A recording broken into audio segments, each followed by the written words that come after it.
Hello everyone, it's Brett here, Lionheart84, and although it doesn't look too bad, here's another one of my guavas that suffered badly over winter.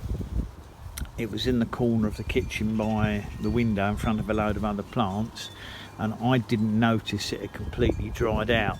Well, actually it was when I was ill anyway, so unfortunately it completely defoliated, and I did think it had died. Basically it was just left with these bare stems, but I gave it a good watering, and suddenly I noticed after about 3 or 4 weeks that it was sending out the shoots were sending out little green buds on these stems, and subsequently to that these new shoots have all come out.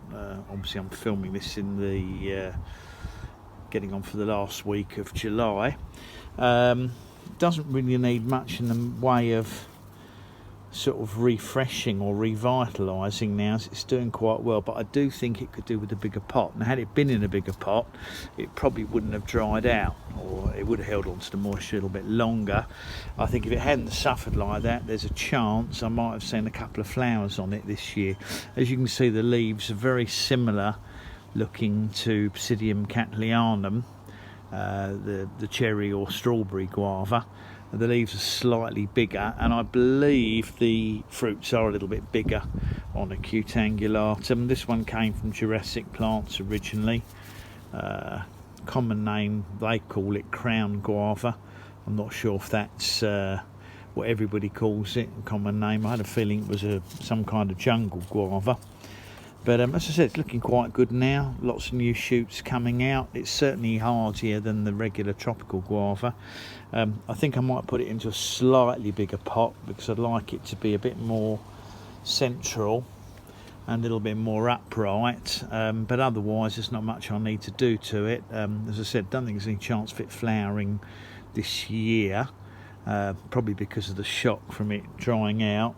But it has recovered. And obviously we'll get this into a new pot in a minute and see how it does over the rest of the summer. But the main thing is it's alive. I'll have to be very careful next winter to make sure that some of my guavas that dried out last winter don't dry out next winter, and I'll try and keep them in a healthy condition, and then we might see some flowers on this one, which would be interesting because I think it's more likely to fruit than the tropical one, simply because it produces smaller fruit. Hope that was of interest to some people. Please give me a thumbs up, share the video as usual, subscribe to my channel if you're interested in these sort of plants, and remember you've got to click on the bell if you want to know when new videos come out, and I will at some stage or other do an update on this, probably at the end of the summer, see how it's growing. See you all soon. Brett out for now.